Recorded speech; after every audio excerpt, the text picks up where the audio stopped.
Eno abatandise okwejjusa General Yoweri Kaguta Museveni kagulupu kaabwe nga bwe bakulembera eggwanga Uganda bwe baali wamba ne baliza mu mikono gyabwe nga badde bajja bakola ebikolobero ku banna Uganda nga badde baloota nti bo tebaliva mu ntebe ya ggwanga Uganda era nga bakyogera lunye nti tewali muntu n'omu civilian muntu wabujanza kwata ku ntebe ya ggwanga Uganda era nga bakola amateeka ag'enjawulo okwongera okwenywerezaawo kakati nno byabadde basiba bisumulukuse biyise bulijjo balowooza mbuno binywedde kakati biri ku ttaka so tandikino zaabwe tuti Ugandans in shaping Uganda because it doesn't matter whether somebody stole an election. Doesn't matter. Of course, there's a pain, there's what, they will be cheating, but the issue is why do people want power?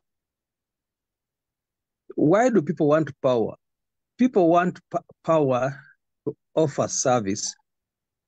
You have rightfully mentioned it, the teachers, the doctors, name them all. Once somebody has power, it must be made risky for someone to have power. Because power determines somebody's salary, power determines education, power determines treatment in the hospitals, power determines roads, power.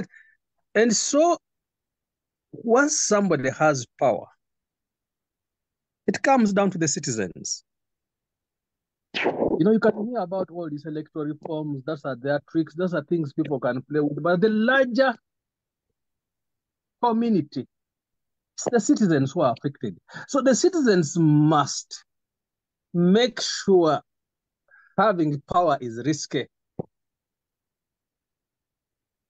Because some of the things, when we're talking about protests, I have been in the protests, I have been following protests in Uganda.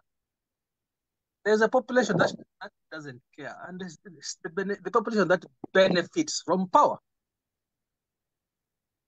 Maybe things are not bad for doctors, maybe things are not bad for, name them all, the civil servants, things are not bad for them. Because if things are bad, it starts with an election. It starts with an election. That you're granting somebody power to do what? Power is not about running tanks, running soldiers on the streets. No.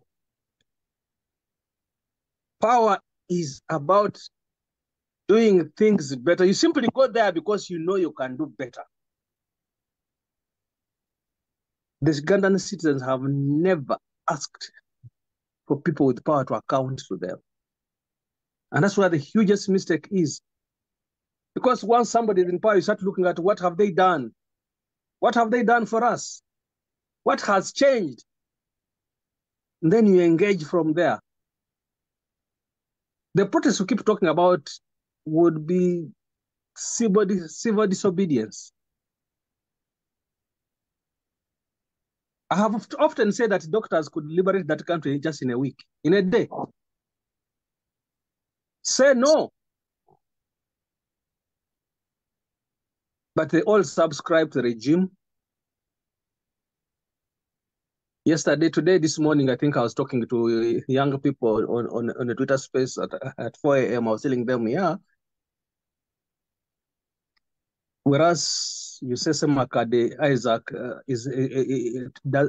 came and abused protesters, and I told them you didn't understand Isaac Semakade. Isaac Semakade told you that you don't know who is behind all your suffering. Go beyond protesting. And then he has come in, he's saying, yes, disband the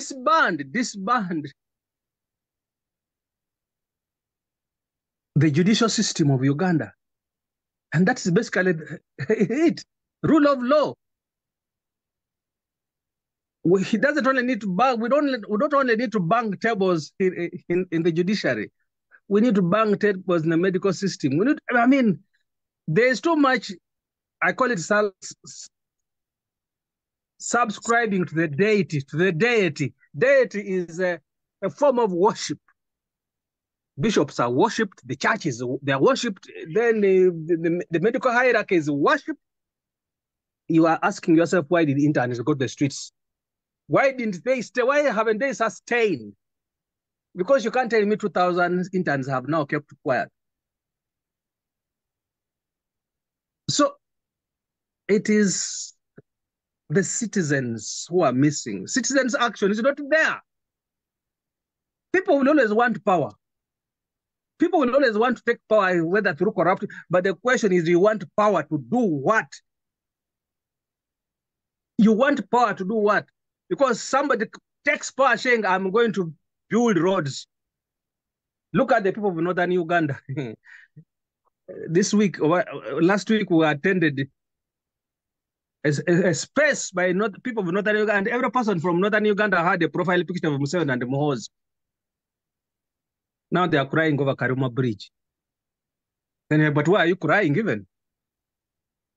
People who are given a city, people even don't understand what a city is. A city is a complete entity. It has everything, universities, schools. Now, if a bridge is closed, why wouldn't even Gulu be missed by other people instead than them fighting? Because people from somewhere will say, we need Gulu because it's the center of this. They're all crying because they're looking at Kampala. And yet you have been given a city. So there's a lot that needs to create an active citizen. A citizen who questions his being. Why are you alive? Why are you there? Why do I pay taxes? All those questions, if you started asking yourself, then it goes to, why did you take power? Because you're taking power, you're running us down. All our resources are being exploited. We talk about gold worth 12 trillion US dollars from Busia, and some of us are destitutes in America. You talk about fish, the Nile perch. The Indians are the ones taking the Nile perch from Uganda, and they're like, all these guys come to our countries to support their huge populations. But Uganda cannot support its own population, the resources they have, because people are just messing up with power. Joseph, I think that's my little I can submit for now. Thank you. Thank you so much, Denny, for that, passionate submission as usual. Yes, I think your submission about power and what it use it for, and the citizens actually kind of holding leaders to account goes back what Everest was talking about earlier about reclaiming our essence, African essence, civic education, educating people what it is as a citizen, what are your responsibilities as a citizen, what is society, what are the leaders, what is the leadership's role, and what should you be demanding as a citizen? And that goes back to rediscovering, because traditionally, even before the colonial system, if we read, whether it was traditional chiefs kind of sitting in consensus and deciding matters, or the more elaborate kingdom systems, the people had a say, or they actually asked questions of their leaders. And society was like, this, in a funny way, a bit more like this runaway kind of corruption, this kind of, was not present because the people were engaged. People knew what to expect and how to hold their leaders to account, whether or not they were democratic. They, in Uganda, for instance, I think even in early colonial period, they had the Bataka riots, they had all these different things, and you had people, even the Katikios being assassinated because they say, you guys are not doing what you're supposed to do. So they still had that thing, you're supposed to serve us, this is what, our coffee is now being marketed, these guys are dominating this. The people knew that, leadership and power was supposed to produce certain results, and they had to be answering to the people, not whatever. But now what it is that our people are, whether the doctors, union leaders, Museveni, the system, the intelligence is all infiltrated. So if I'm a leader of a union and I get my money, I get 100 million, whatever, I distribute it among a few key aides, and then I make everyone else silent. And so the leaders kind of get, and everyone is afraid of, speaking out and acting because you don't know who's who. So the infiltration, the neo-colonial system is disempowered our people. So how do we get to what you're talking about, Mr. Beginning? We have to get rid of Museveni in the system and then start kind of rebuilding that, kind of going back into whatever is talking about civil society and regional mechanism to re-educate our people, bring back integrity, bring back values. It's not going to happen under Museveni because the system is so corrupt and it's so corrupted our people that what is, like many young people think, what they see is normal, this kind of corruption, this sense of, oh, what do I get? Before I do anything, what's my take? What's my cut?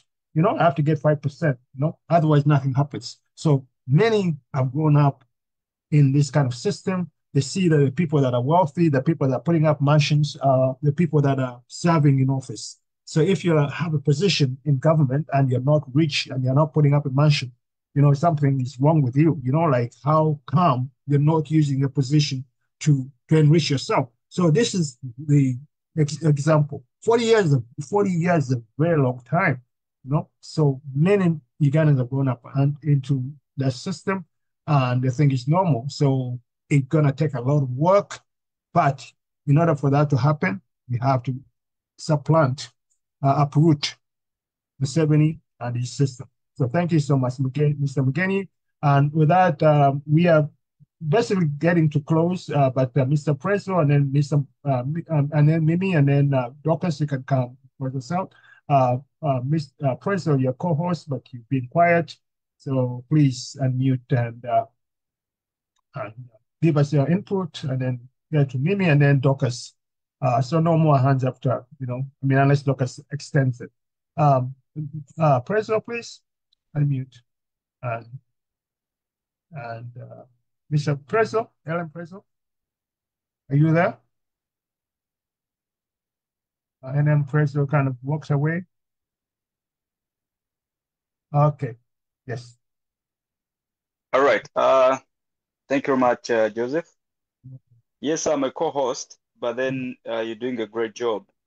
So I never wanted to interfere so that you can have a good flow. You're already doing that. So I would come in case of emergency, in case you wanted to get a cup of coffee. Thank you. But you've given us a good ride. I've listened to our comrades, and I greet everyone on this platform. Those who are listening and those who have come out to give their views, and those who are chatting, putting their comments in the comment section. What this means is that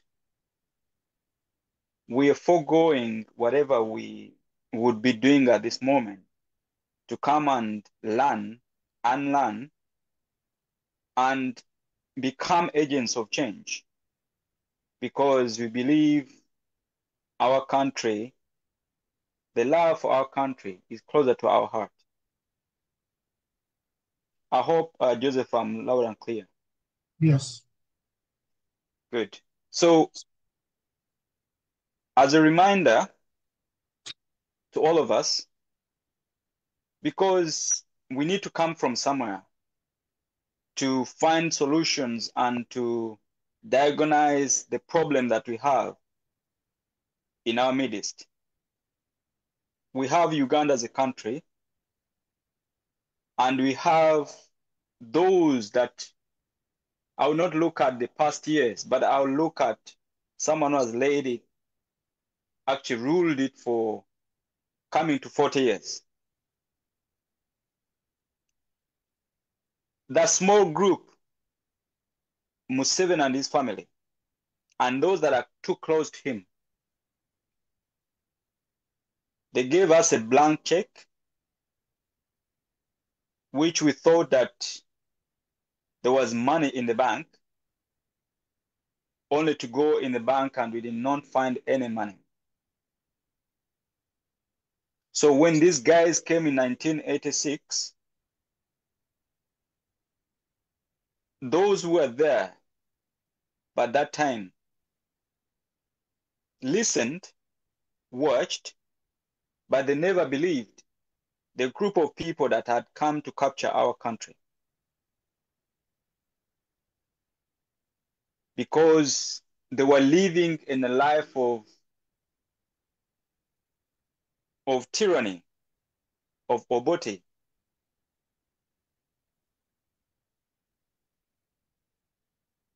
Now, when Museveni came on, he promised our fathers heaven and earth. The first time that this regime captured the country on the 25th, but because of that 25th was the same date that Amin captured the country, so they needed to distinguish themselves from Idi Amin. That's why they moved it to 26. That was a lie. That was deception. They hid from our parents, and those that believed in them sent their children to Ruwero, in the bushes of Ruwero, to fight in order to liberate themselves from the shackles and the tyranny that was in Uganda by that time, with the hope that they're opening a new book to have peace reigning on the country, to have democracy, and to have rule of law. We have witnessed in the last many years that Museveni and his group have ruled over us. We have witnessed one capturing the state, the country Uganda, changing goalposts from one place to the other every time that comes. When they almost come into the end of the road, they're going to move a goalpost. And because we're too patient as Ugandans, we're nice and peaceful people. Some of us will support them. General Museveni is a personalist dictator. Personalist dictators will give some few things, few crumbs, to give people hope that more is coming, only to wait for long and nothing is coming. The moment you realize that the country was captured, why I chose to start from there. A captured state, everything goes in the hands of a small group of people, where even institutions are disseminated. Much as on the face you can see there in some semblance of institutions, but those institutions that you see are like snakes without teeth to bite. Everything.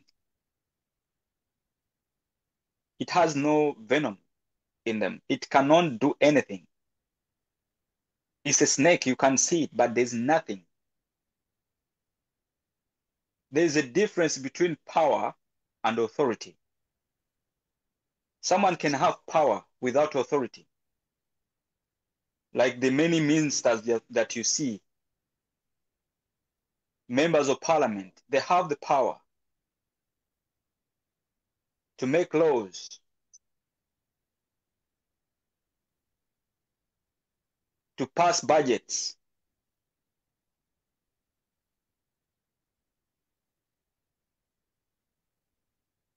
to legislate and represent their electorates. But if you're being keen and watching what is happening, you agree with me that everything that they make, they decide, or they pass, must be in the benefit of Museveni's family. Anything that doesn't benefit them, they will either bring it back to Parliament, or they'll find ways on how to stop it happening. They'll use the courts.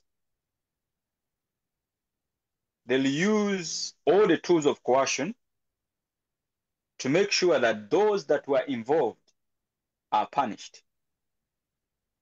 They can be punished politically, economically, or otherwise, but they will be punished. And we've seen many that have been punished. Uganda is captured. That's why the likes of Norbert Mao you're talking about, the likes of Byabakama, and all those other directors, the likes of the speakers of parliament, and other people that are working for Museveni,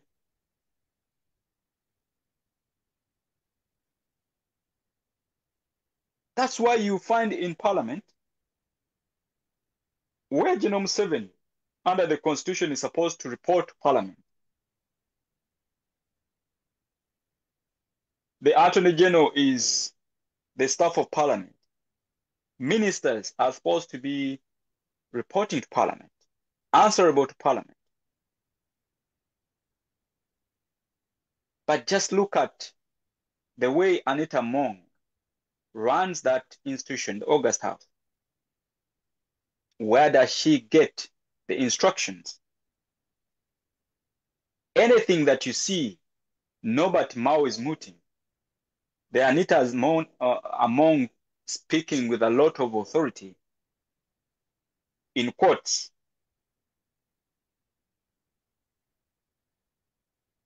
And praising Yoweri Museveni, his son, the wife and the grandchildren, even calling them Jesus. Because everything and everybody is too scared. Uganda is not in short of, much as we want electoral reforms, but before you introduce any other reforms, are the ones in existence allowed to work? Are we having vote rigging? Are we having hostile electoral processes because we lack the laws?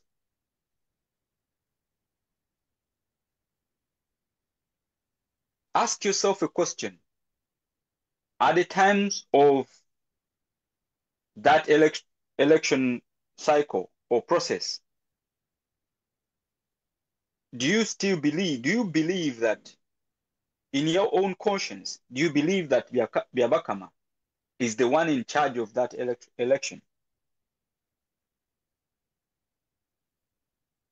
Unless you missed out on when he tried to read the results, and even himself asking, where did these ones come from? A full chairman of electoral commission at the status of a judge.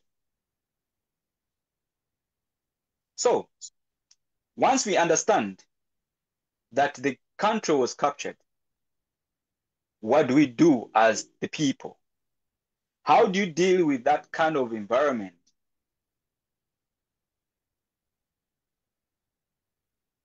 With a gullible society divided as it is,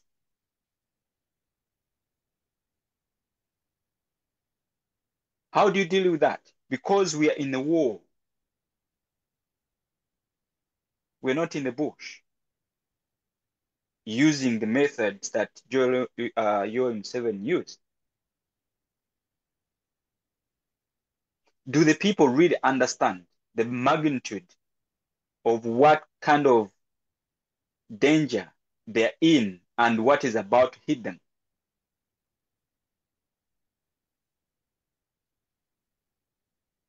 Because when you see people who have sacrificed their lives and put their lives on the line to lead the way, to mobilize Ugandans, politicians, leaving all other factors constant, they have spoken.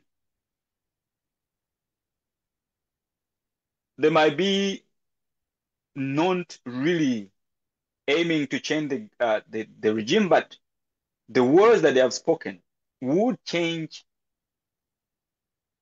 the people to raise up.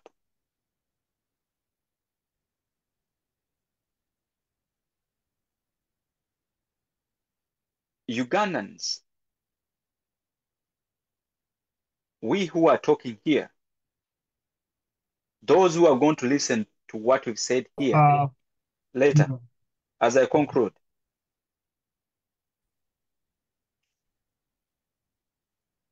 if we forget everything,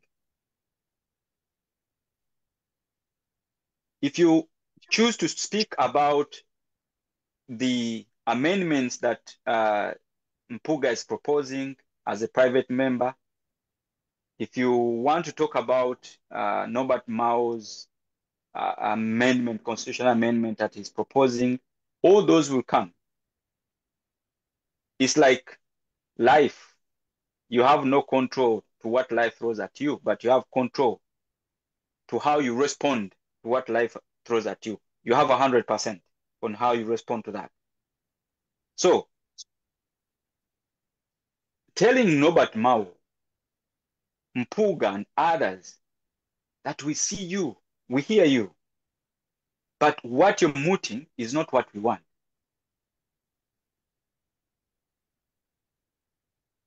And all the people, Ugandans, must get involved. Don't wait for Joseph to come and drum at your door many times for you to realize, because Joseph who is drumming at your door might have the capacity to and the ability to meet all the expenses that if he falls sick, he can choose to access the services elsewhere.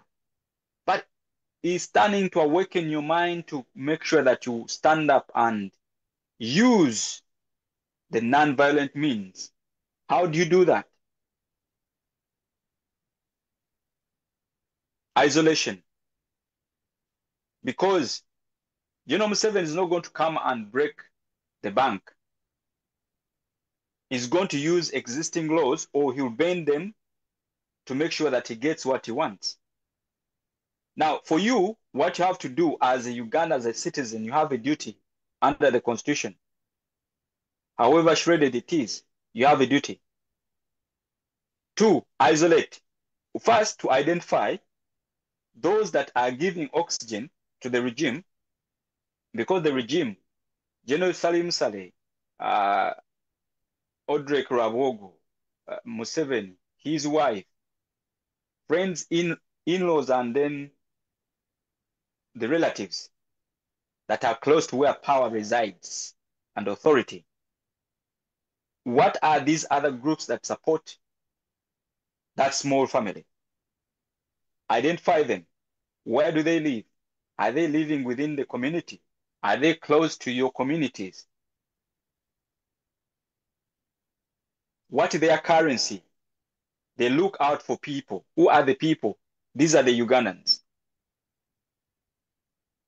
You practice civil disobedience, that when they organize an event, let's see those Ugandans that are in the north, the east, central. We want them to have empty spaces. for Ugandans not to go there. They will not come and throw tear gas at you, much as that is the grand finale, is to really get on to mobilize the Ugandans, and then we have a peaceful protest with a message. And we are categorically clear on why we chose a peaceful protest. Because since our independence, every politician purporting to be a leader has been bombing themselves into power by use of a barrel of a gun. Then it becomes a bit difficult, and very difficult, to remove them. That's why we're using, not because we don't have youthful people that can choose to go to do what Museveni did, but we choose the non-violent means. We need to reflect on a captured state. Once we get that, then these things that we're asking the government to do, they will not do them. Karuma will break down, okay, and other roads, Massacre fell in last time, and the other roads are being washed away. But there are people who are living in those places. They don't need to wait for doctors in the UK or whoever is in different places to speak for them. So we need to wake up and realize that where we're heading, 2026, whether we like it or not, it's coming. Next year, about in September, the members of parliament will be nominated around that time. And then thereafter, those presidential candidates who wish to stand will stand up. I mean, will be nominated. Now, 2026 will come whether we like it or not, okay? Because time does not stop to move. We can use an election may not on its own may not give us the change that we want, but we can use any available loophole to reach our objective. One, we can use that election as a protest vote. Those in the north, the east, and the central, to make sure that we deny General Museveni and his family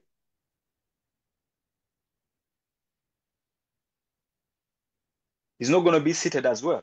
So he's also going to fight and inject a lot of resources to make sure that he moves his king around the chessboard.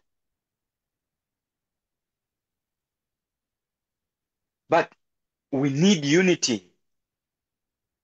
If you are to overcome all these dangers that we are facing, when the Olivia retires are dying in prison, others are being arrested, these guys are just playing around your head, your mind.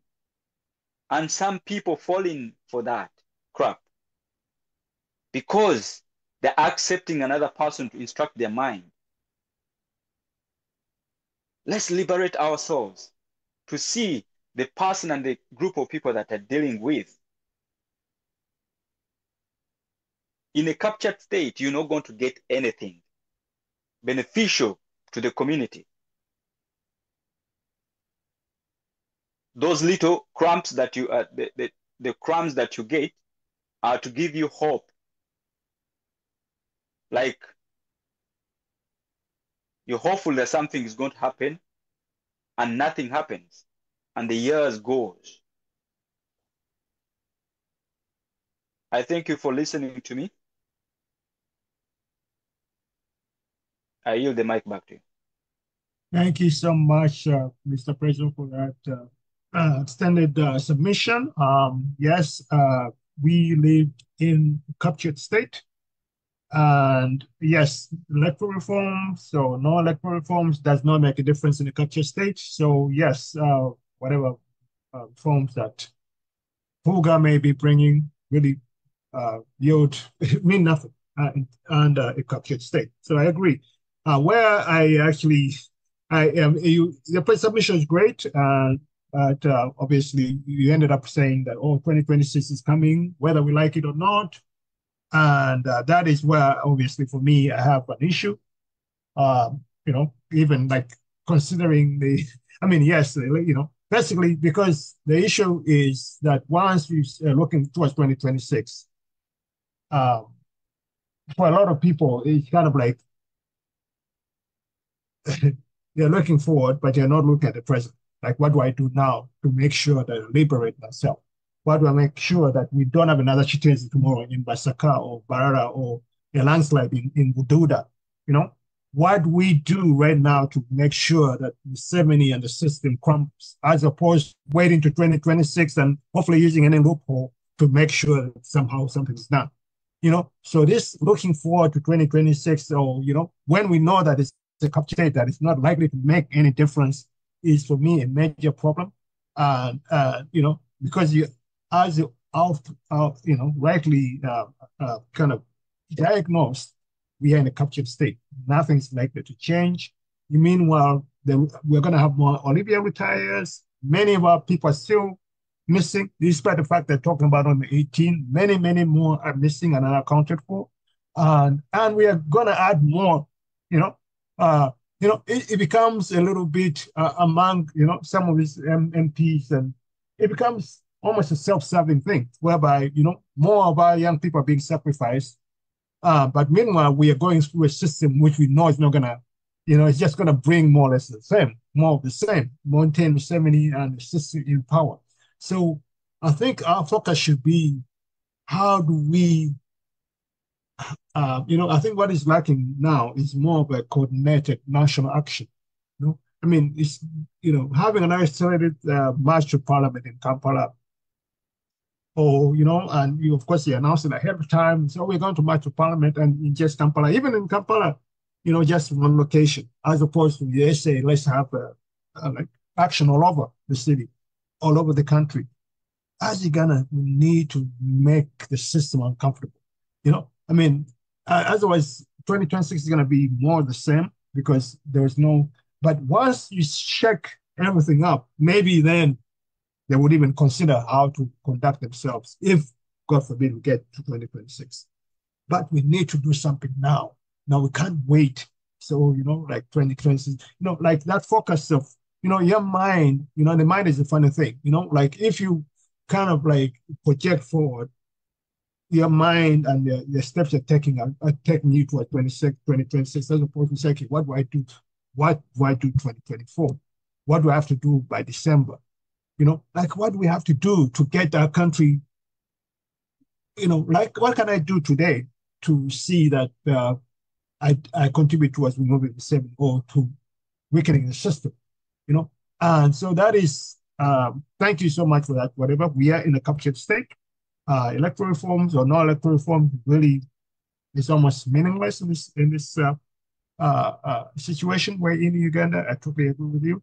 My only difference is this issue of 2026 and how we're projecting towards it, and how we have to, look forward to it, because we can use it as some kind of means, find a loophole to kind of do whatever people have been trying to do for 40 years. Because obviously, this is not the first time. 2021 was the biggest explosion Museveni has ever received. But other people before that have done whatever they could. So yeah, if in just a minute, Joseph, right, I may not want elections to be organized in 2026, but I'm realistic to the fact, because 2026, by the cycle of our elections, okay, 2026 will happen whether we like it or not. Now, yeah, I got that point. So it's got, as people who are strategic, right? If I may land, right? As people who are strategic, If you're walking a journey to Masaka, don't wait until you get to Masaka. There are a lot of other things that we can do, okay? After understanding how can a regime be overthrown, there can be an uprising like it happened in Sudan and other places. The person in power can die, like you saw in Tanzania and other places when the president died, passed on, and maybe the vice president took over, okay, basing on their constitution. Or the president can willingly choose to resign from power, okay, which is not that is not going to happen in Uganda to do with Museveni.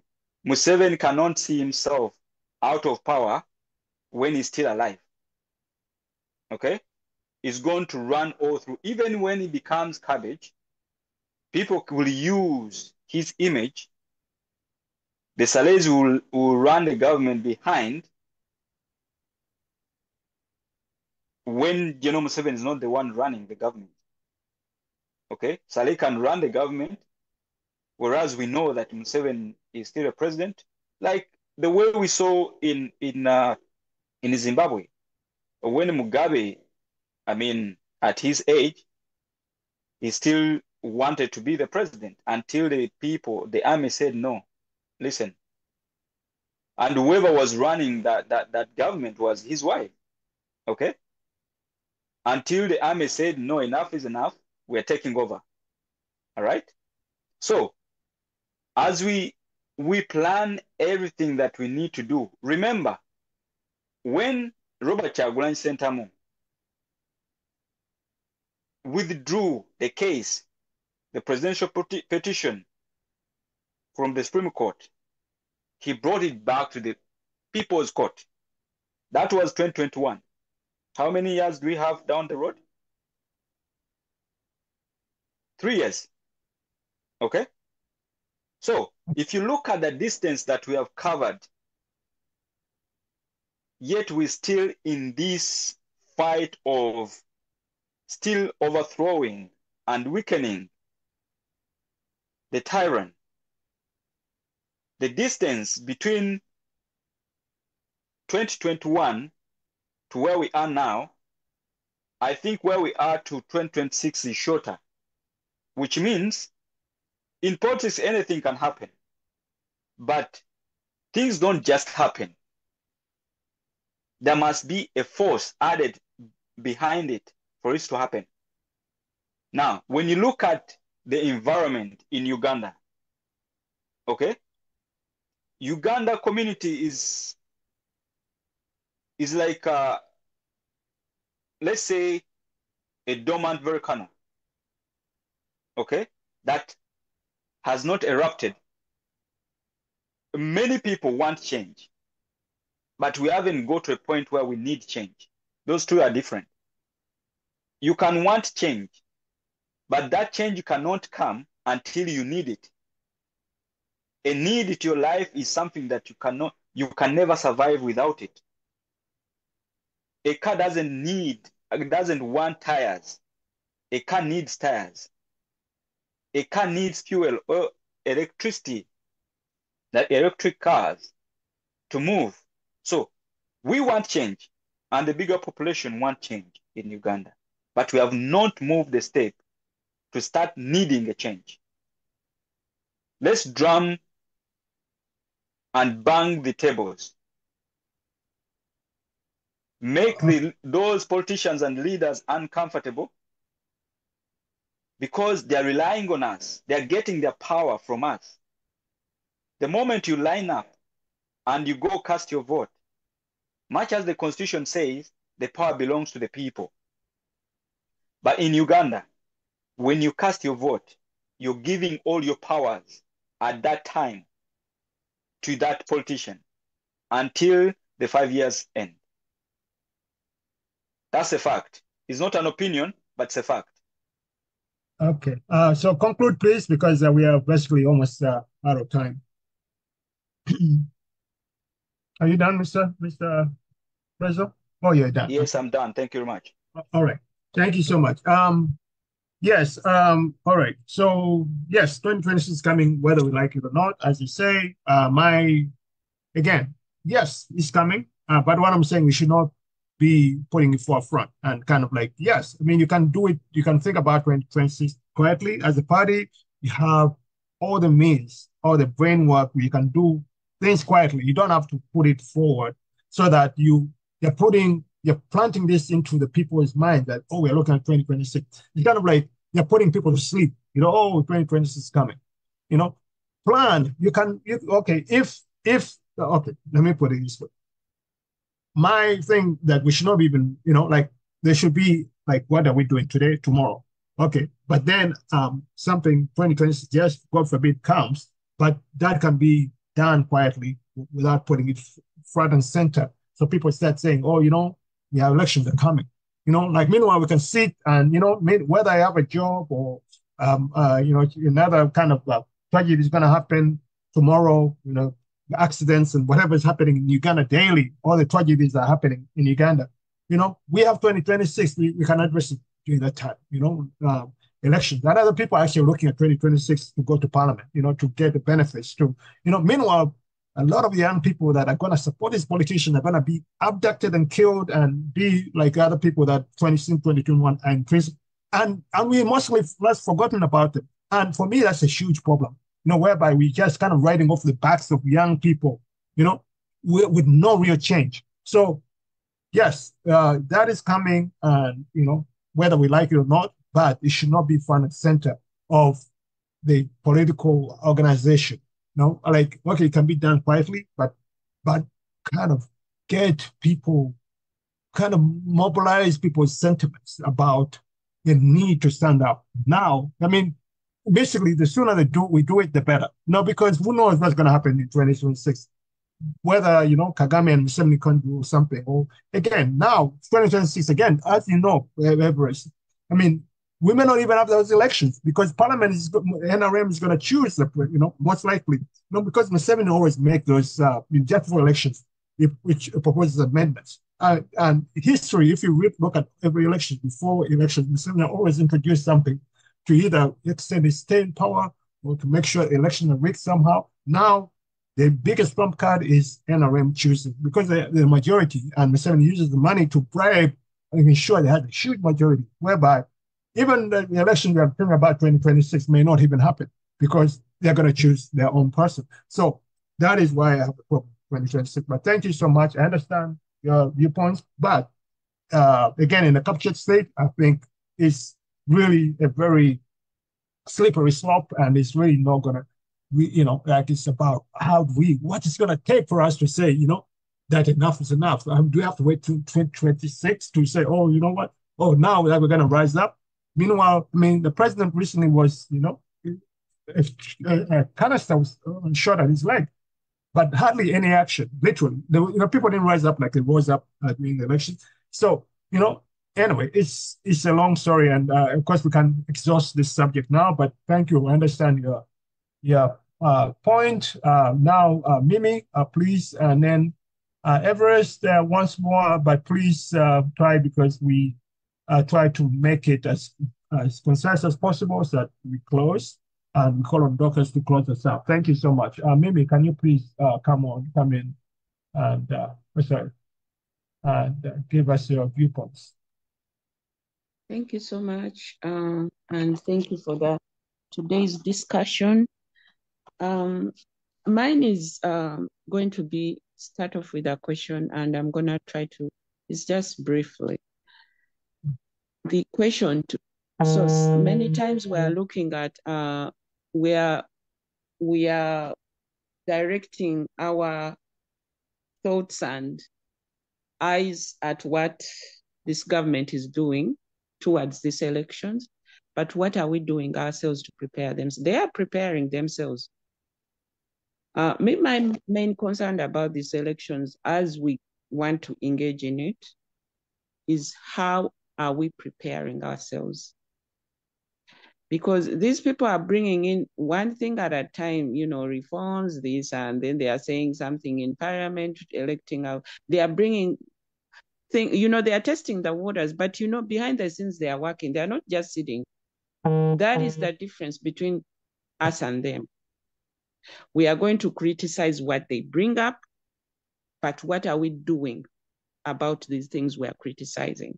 Are we just going to wait until 2026 and then we start, you know, holding our trumpets very louder?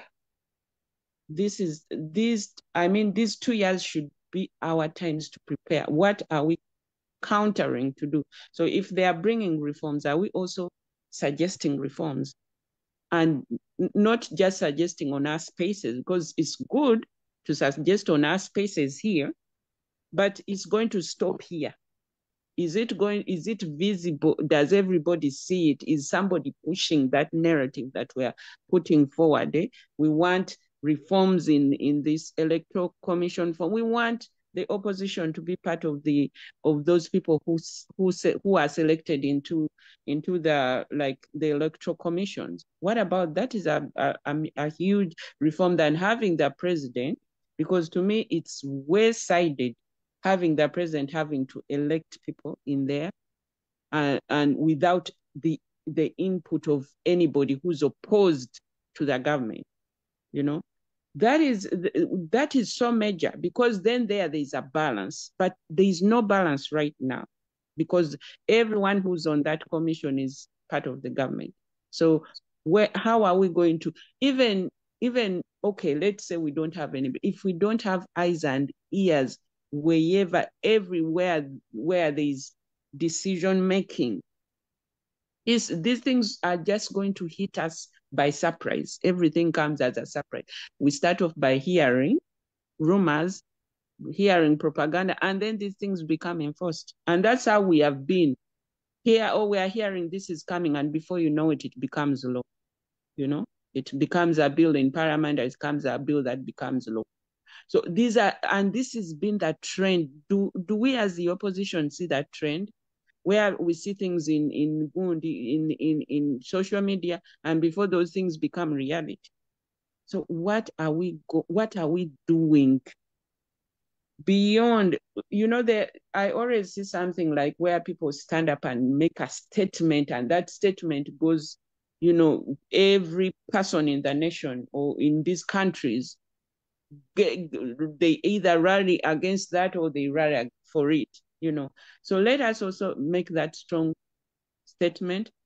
The other thing is this: the people who are hoping to run, and I think probably Comrade Dr. James brought it up, and maybe somebody else, about about power. People who are wanting to be, because if you say, oh, I want to stand and run for this position, if you're wanting to stand and run, what are you going to do? You just want to stand and what? Go there and just be in parliament and go there and become deaf and mute?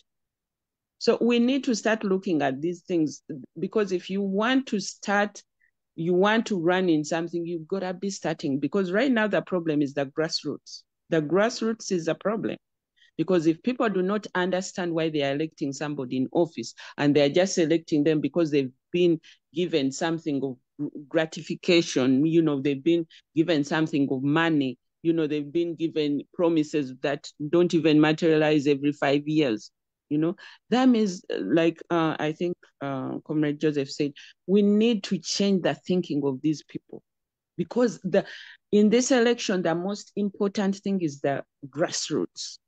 You know, it's the grass. If we do not educate, and the government will not provide, in the countries every one of us resides, they give this education, they send out these pamphlets, and they educate you. Which MP or which congressman, which state, which representative stands for what issues, and you know all these things, but these people are blind. And this government uses that. Look at the Western people; they just vote for this government. But look at them. like the Western, Western region, they are not thinking about how is my child, how is my schools, how am I contribute to the part of the country.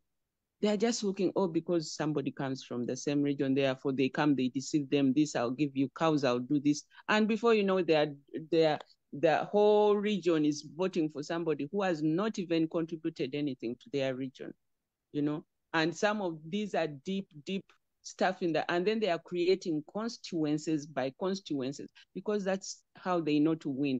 And remember, as the opposition, what are we doing about that? In these new constituencies they are formulating, we do not have representatives there. And that's how that is another way this guy wins. One time I was looking at this posting, they say in the Western region, there are 284, and all the three regions combined have, the three region combined have less representatives in the parliament than the Western region. So it means you will never win. Never. Does anybody of us in the opposition calculate those numbers? Do we calculate those things and see? Are we going to win if all the representatives that are supposed to be in parliament come from one region? A combination of everyone? Lastly is about the power. Of course, the power I'm talking about. I've talked about the power. Lastly, the last thing I wanted to say is we have to think and prepare ourselves. The government, these people, they prepare themselves. You think when they go to Rajtua, what are they doing? They are educating their people. What are we going? They are strategizing. But our people are not strategized. We are just waiting. Let's support so and so. Let's fundraise for so and so. And this so and so even has never even been in the region before. They're just going there. The time when they are being elected. How are we going to win that? So it's about preparing ourselves, and we've been given this chance 2 years. Let us not stop at just talking about these things, but let us come up with strategies. Because this guy has been shipping in refugees, giving them IDs. These people are going to vote. What are we doing about that? Is there anybody talking about that? So that's all I have to say. Thank you. Thank you so much, Mimi. That was a very good submission. As electoral reforms in 2014, as I mentioned earlier, the civil society organizations in Uganda came together and put up a really good document about electoral reforms. They proposed electoral reforms like electoral commission being representatives and how to choose, the judicial, whatever. And I've shared the link in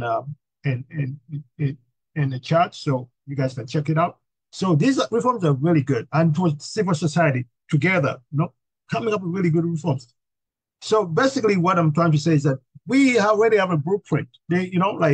And of course, other people, even the European Union had observed 2011. Basically, the European Union observed elections about at least 3 times before 2011. I think 2001, 2006, and 2011, and maybe 2016. And they also came up with proposals for reforms. And all the reports are there. So we have things to, as a party, to kind of say, okay, these are reforms, we don't have to reinvent the wheel. And that document is quite good. So this is, but that's not even being pushed. So meanwhile, we are supposedly going to the 2026 without, when nothing has been done. We are not even pushing for for that, even though as everyone says, reforms are not likely to happen. Because of course these reforms have been proposed both by the civil society and also by the European Union observers, but of course Museveni has not implemented them. They have not happened. So reforms are not likely to happen.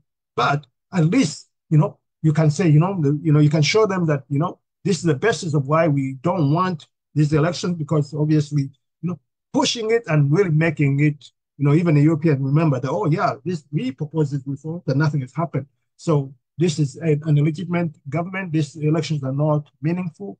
And even the people understand that, yeah, look, we've been pushing for this, but nothing has happened. So we have to take the power in our hands and demand whatever.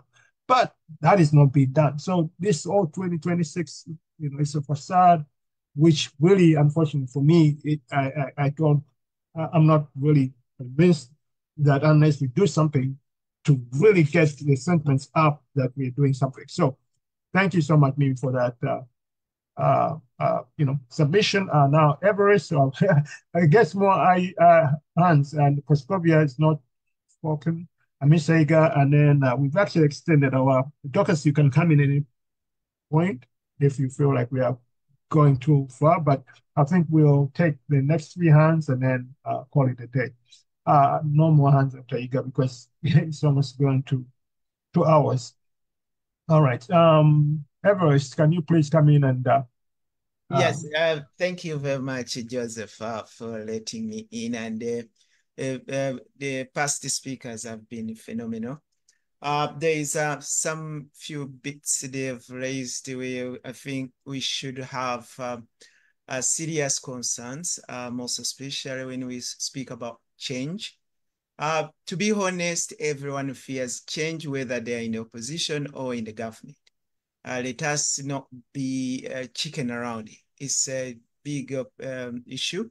We should take it seriously. And we should work with it and see that that's why when we sat down, we felt we should promote love, hope, and reconciliation, because it's a tricky situation where we're going. Everyone has to feel comfortable when we are really building our nation, Uganda. Yeah, and another area where I've got concern is focusing on the next election. Let us focus on it as the same we're living and worse. Because if we don't do anything today to change the trajectory of the regime, it is the same or worse, which is going to happen in the 2026. We don't expect anything good. The only good we can do is to help ourselves organize and make a better decision for our country or change the fortunes of our country. That's the only better thing we do. And starting next week, we are embarking on this process to make sure we get in office people who love their country and their people, and make sure that those who don't love our country and our people, we really put them at task or get rid of them. Because this is a self-reflection exercise. We will engage each and every Ugandan. But the process is costly. As you can see, we've been struggling to find people on the ground with Twitter costs, and now they have been increased. But still, we will have to meet the cost if that it requires to implement these measures. There are quite a number of measures which will go in, but for the start, people have to start cleansing the flag as a way of creating a common language against these injustices we find every day. I've told you the whole system is crashing society. It is in education, it is in churches, in everywhere, whereby you either go, we have 2-3 units of power. We have the society, we have individuals, and the international community. Now, what the system did is that it squeezed the society and promoted individuals through giving them certificates, through holding offices like MPs and all that, others through influences like kings and all that. Now, these people are the people we align ourselves. when the society is dead. Now, what we only need to do is to bring in the aspect of society. The moment we broaden it in Uganda and we have society, no individual merit, no whatever, we build this society to start thinking as a brilliant society, not individual brilliance. Because what is happening, they are promoting individual brilliance to work with the international community.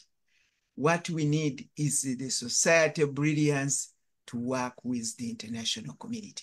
And that's where the key is. If we can ably help ourselves, gather ourselves, unite our resources and our efforts, build our society brilliantly, we can, through those simple, they look simple, but will produce incredible results. I think we can make it, and in the shortest time possible, because no one is giving us the rules where to operate, and no one is putting us at a task that you have to finish on this day. It will be our efforts to see that we can mobilize. If we can mobilize in a week, why not change? Because most of the work has been done through the 48 years. But we need to unite these so that instead of producing individual brilliancy, we produce society brilliance. It will be amazing if we can pull it off. Let us please unite. We're starting on this journey next week so that we put and we establish the international linkage. So the staff on the ground have been given some of the tools they need and trained as well to see that we can communicate with them. Starting next week, we'll be embarking on this journey. Please, members, let us unite and see how we can put our efforts together and bring up the love, share it. It's a process, not an event. It's not a one-day event. But the more we stimulate power, we can go in for bigger things. But let us start from a positive angle. If we don't do anything today, tomorrow, the other day, we know that what is there is what has been there and may be worse. We're not expecting any change in 2026 is what has been happening and possibly worse. Let us change the trajectory, the fortunes of our country and ourselves. Thank you very much, members. People power, our power. We will be there. Thank you so much, Everest. We need to cleanse the flag, and glad you embarked on some kind of process to see that happen. And I'm sure through this platform and other avenues, you will get that information out. Thank you so much for that. Now, for Scovia, great to see you. Please unmute and give us your thoughts, and then we'll call on Dorcas to close us out. Yes, thank you so much, Mr. Joseph, and the rest, Ms. Dorcas, comrades, all of you. Good morning, good afternoon, good evening, wherever you are listening in from. Then we congratulate the rebel lawyer, Semakade. You know, it was hard to believe that he would win. But God is good. And you know, I mean, according to the debates, if you have been following, it was a rough one, a tough one. And we knew, I told someone, like, I hope it goes through. People might vote him, but he might not give him his win, but good enough. So we know where we're heading to. Back to when I look at the reforms, let this one go to all of us. Who do you think is going to sign these so-called amendments?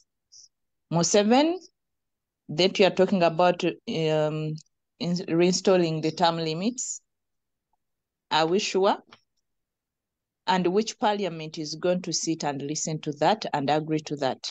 This parliament that is thinking about themselves only 24/7, to reduce on the numbers of MPs and yet every month, or let's say every sitting, they're talking about having another district, another city, another municipality. So let us be realistic that all the things they're talking about, they're impossible, because none, not Museveni is going to endorse it, not even the so-called members of parliament. All the things will work the moment we dwell with this regime and the entire system, and we go back to the originality of what we had before. That is my take. And let us not lie to ourselves, oh yeah, because I see people say, everything you said is very good. Okay. Do you remember when they, during the term limits, these MPs wanted to have their term of office to be 7 years. Was that declared to the public? I mean, yeah, let us be realistic. But when it came to signing, oh yes, Museveni denied. He said, no, this wasn't in, so they sneaked it in. So how sure are you that they are not going to sneak in the one that they are going to say parliament should vote the president? You know, we are forgetting. We are here debating. We are here talking. But it's like we do not know the people we are dealing with, Museveni and the so-called parliament. None of this thing is going to work. So you expect Museveni to come and sign, oh yes, term limits, check. Number of MPs, check. Number of districts, check. Okay. Afunira muwa. Yet, you know, you saw what happened during the term limits removal. We almost lost everyone who was against it. We are here crying because of term limits.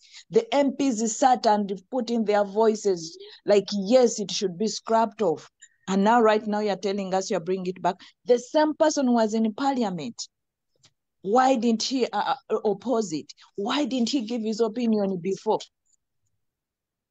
So they are going to sneak in. No. To me, it is total rubbish, and let us be realistic and open our eyes. If we want a country, this regime must go. The word Museveni must go. If you are to create the hashtag Museveni must go, let it be, because it is the Museveni and the parliament. Yes, we are talking about parliament and Anita. Museveni, maybe these guys do not know even who Anita is. They know Museveni. If these guys see that, yes, Ugandans are now tired, now they're saying us Anita must go, but you are leaving Museveni. These guys are dealing with Museveni directly, and then Museveni comes and gives Anita money and says the parliament to do ABCD. So the hashtag Museveni must go. It should be on our heads. Those on Twitter, Mr. Joseph, have taken long without seeing your tweets. I'm going to come back to you. So that is my understanding, and that's what I'm thinking. Museveni is not going to endorse the so-called amendments, and they don't fall for it. They are going to sneak in that thing you are talking about. And besides, we know where these guys live. There is nothing they are doing that is not killing us. So why are we leaving them to go scot-free? Oh, don't attack the children. Okay, the children of Nabukera, Senteza, who? Lutaya. Where are those kids? Do you know where they are? Where's the mother? Who's paying the price? Aren't they the kids? So you want us to babysit their families because, oh, they're not the ones. Hey, they are the ones making us suffer. We are here crying because of them. You know where they live. If you have their contacts, let us do so. Guys, these guys are not giving us food. They're not babysitting us. The last nail in the coffin is that who's to vote the president. And it is going under our watch. Thank you so much, comrades. Mr. Joseph, back to you. Thank you so much. For Scopia, you actually, I couldn't have said it better. You really more or less, you echoed my sentiments exactly. There's nothing's going to happen. No reforms are going to happen. So under Museveni, he's going to get what he wants. And that hashtag Museveni must go. Thank you for reminding us. And I'm definitely going to start using that hashtag. And as I said, I've had a lot of different things happening the past couple of months. So I've not been tweeting as often. Actually hardly tweeted because there's so much happening. But I'm going to very soon be 100% back on Twitter, and I'm definitely going to be using the 70 must go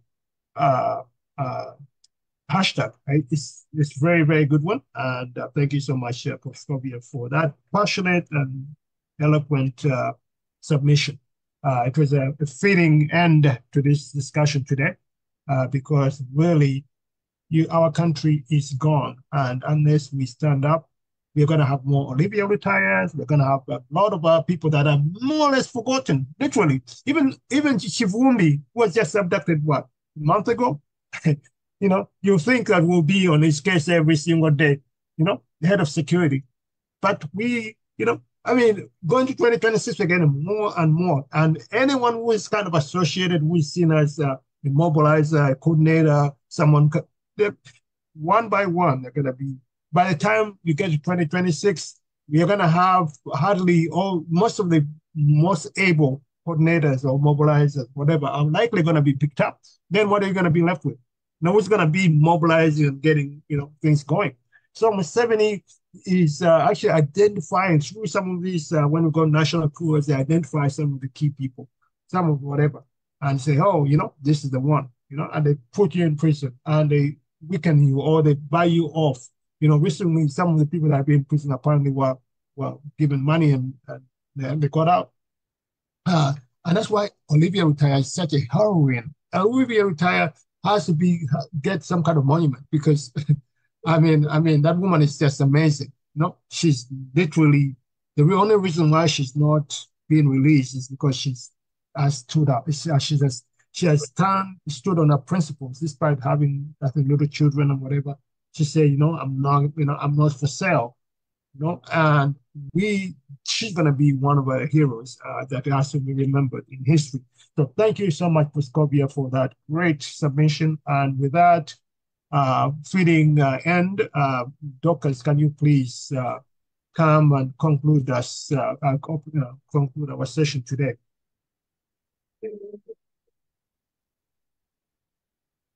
Thank you. Thank you so much, Sister Prosi, for your submission, as always, and thank you so much for all that you continue to do. Thank you. Thank you. Oh, my God. Thank you, guys. Thank you, Comrade Joseph, for your co-host, Ellen Prezzo, each and everyone, Joe, Everest, Godfrey, all those that have spoken. Thank you so much. Comrade Joseph, before we close, I don't know, do you want to have a minute or shall I go? Ellen Prezzo, a few seconds. I don't know if Dr. James has a few seconds, and then yourself, Joseph. Maybe we start with Dr. James, a few seconds for you. What's your closing remarks, Doctor? Yeah, my closing remarks, I think I should hint on what Proscovia has talked on Semakade. If you all watched and listened to Semakade, you know, the country is towards radicalism. And what do I mean by radicalism? We need reforms in terms of, in public, public administration, we call it civil engineering. Yeah. The law society has started. We need to see it in the medicine. We need to see it in every sector of Uganda. People must stand up. There's no way interns can take to the streets other than, first of all, reforming the medical system. Then lastly, I think I had missed mentioning Jolie, but I think I had already commented about Jolie a long time ago before anything, because she represents a mother. If you saw my Facebook page, I wrote about Jolie and Lina Zegriga. You know, getting mothers identifying with what people called hooligans was one of the greatest things to occur. Mothers never forgive. I mean, the people who call hooligans are people whom we have just left behind. Society has left behind. And for me, I think the hooligans have lost someone. Because mothers never deny their children whether they are thieves. And so Jolly represents the trueness of a mother. And so her death has robbed the motherless people, the lawless people, not law, the people who are low, in that she identified with them. So for me, it's sad. Then, of course, there's the other person who has died, who is Onapito. Onapito, for me, when people approached me yesterday and that Onapito has died, Onapito was my OB, he was my head boy, but I like, no, he never represented society that I know. There are people who are well placed and have not used their offices very well. I even went to Onapito at one time, I think, begging for money to support young people, poor people. And he told me they don't have a budget for such. And for me, when I saw him dead, I'm not wishing him bad, but I'm like, oh, finally he dies in my field, because cancer is treatable. I work in a hospital where cancer is treatable. And people who should be speaking don't speak. These are people who have money, have clout, have the corporate class is so disappointing. So for me, when they die like us, sometimes like, maybe they soon, because if last time we lost somebody and they made a road, I don't know what this time they will make out of a Nile breweries, because Nile breweries makes everyone drunk. They don't care. They say business. It has been one of the people who have made the Nile breweries. He's my hobby, but he has my proposal for poor people on his shelf, maybe dead there. Thank you. Thank you so much, comrade. Yes, brother Ellen Prezo, do come in for a few seconds, then we roll the mic to Joseph and close, and with Comrade Reggie closing us down. Yes, Ellen, a few seconds.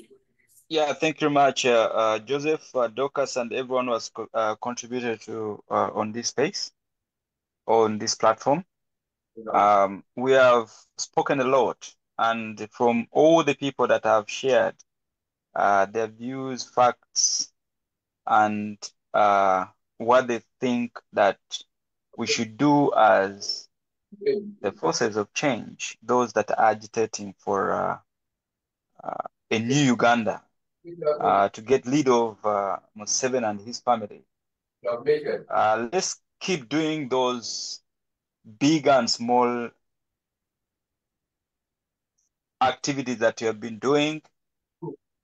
Speak to your family members, your friends, and relatives, those that you know. You may not be able to reach people who are far away from you, but start with those that you can reach close to your family and ask them to do the same, because this is our fight. The fight that we are fighting is not, it doesn't belong to Chagulanyi, VSG, or any other person that is leading the way.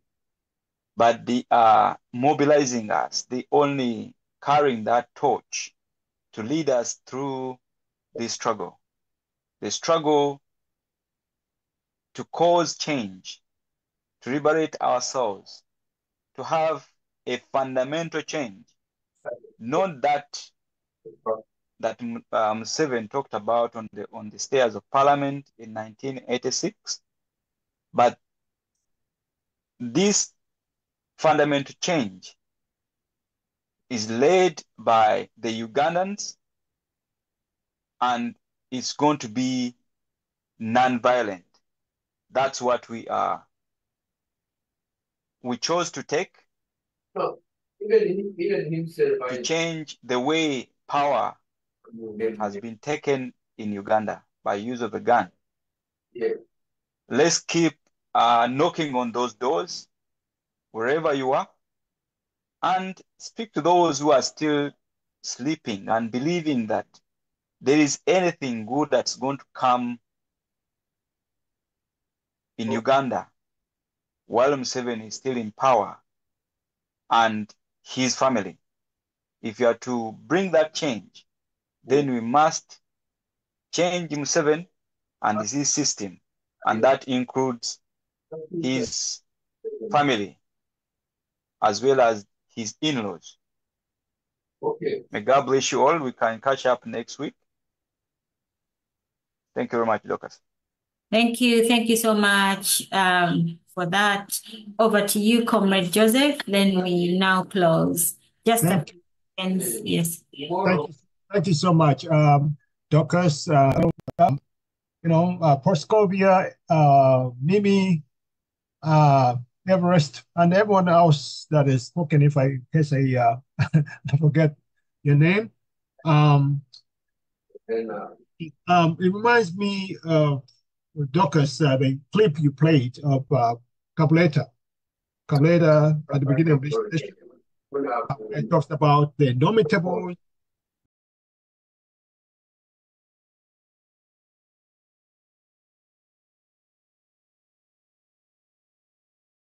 Basically, the Museveni and family, and the space feelers, which is basically the rest of us Ugandans that are not part of the ruling party, are not in the circle. And Cabrera says the only, the indomitable is basically more or less claimed Uganda. And the only reason we have anything, or we have a piece of land, we have anything, is because it's not yet caught their fancy.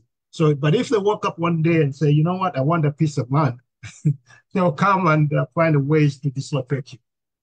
So, and he says, unless we wake up Ugandans and say, enough is enough, our country, we may wake up tomorrow and we have no country, or we are just refugees, so squatters on our own land. And actually, that reminds me of, so I just saw an interview, someone shared an interview of my guy, the Katikkiro of Uganda, being interviewed on, I think, Sanyuka TV or something. And the last question was about, two questions. One, it was a long interview. They asked about land, how, the land is being misappropriated, people being dislocated from the land. They also asked him about the Uganda Coffee Development Authority, which is, because it was talking about coffee that has been promoting growing coffee in Uganda, and people are getting prosperous because of that.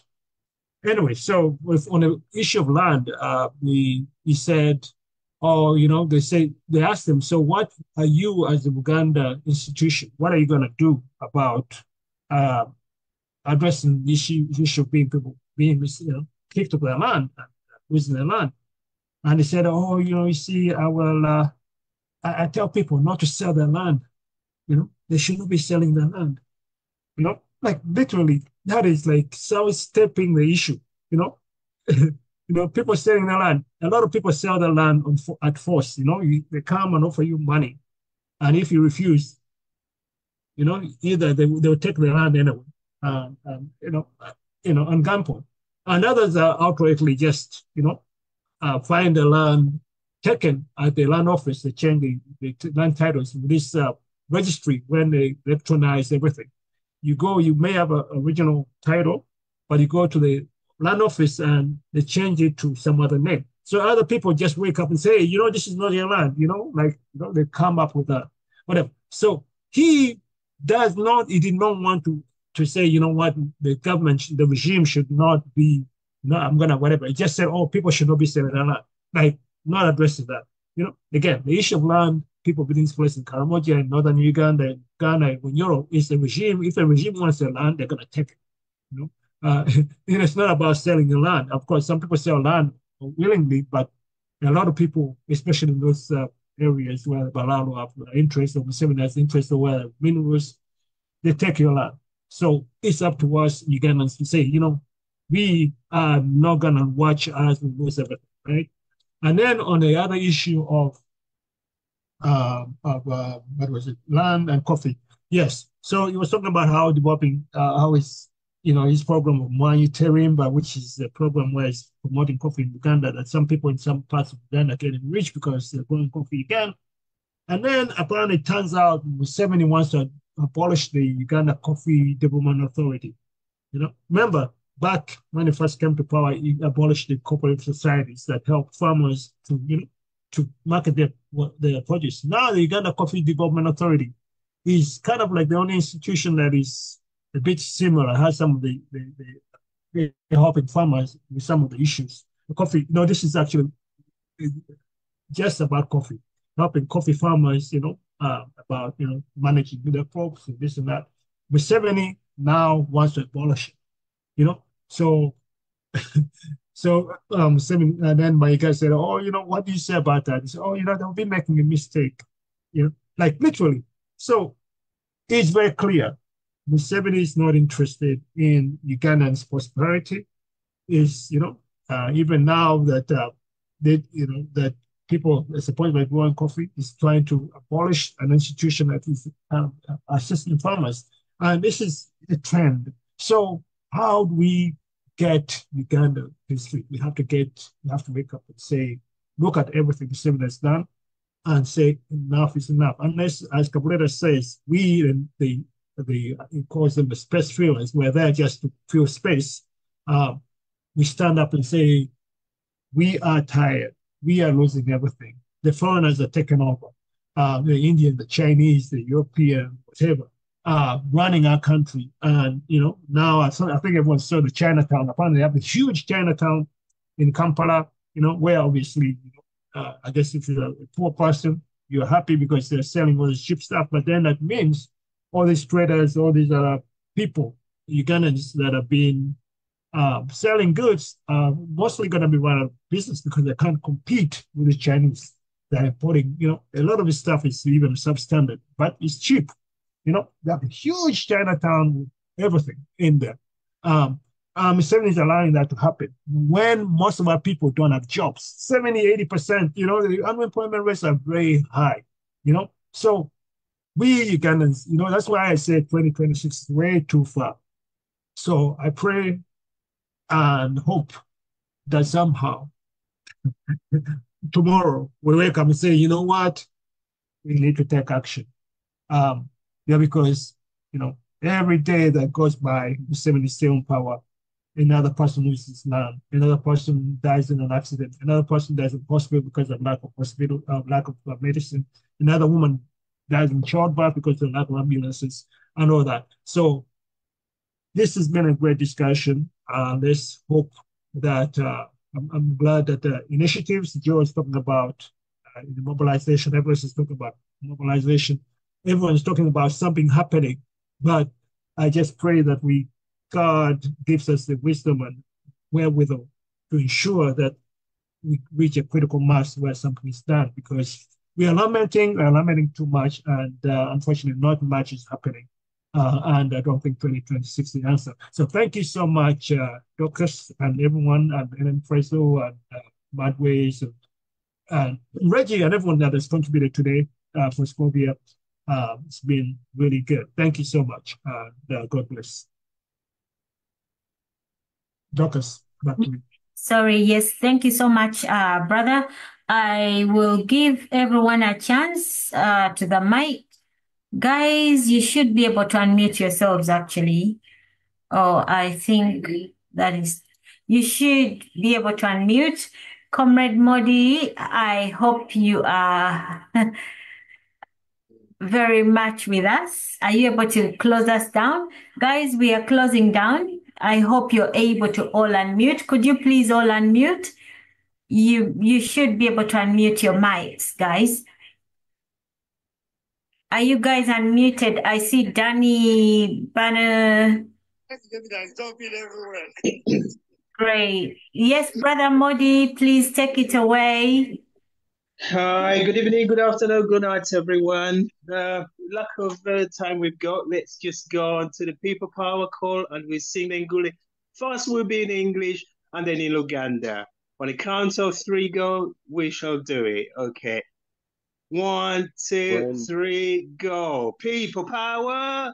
Our power. Power. And our power. People power. People power. Okay. 1, 2, 3. When the struggle is over, we shall wear the victor's crown. We shall wear the victor's crown. We shall wear the victor's crown. When sorrow is over, we shall wear the victor's crown in the new Uganda. Jolutalo ngaluwedde tuliyammalengule